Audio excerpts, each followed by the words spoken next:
Assalamu alaikum, barkanku da ƙara saduwa da mu kuma barkanku da ƙara kasancewa da mu.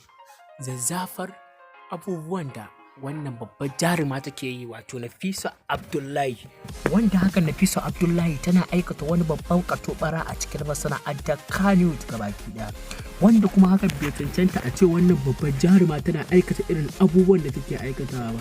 Ta sakin wasu zafafan hotuna a ƙasar waje, wanda kuma ta yi fita zuwa ƙasar waje akan abubuwan da suka shirya ita da Rahama Sadau.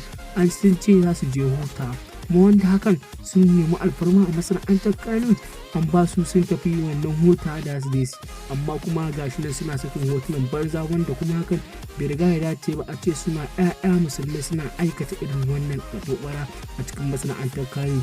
Mutane ku dinga dubawa kuma ku dinga lura akan irin waɗannan mutanen da abubuwan da suke aikatawa.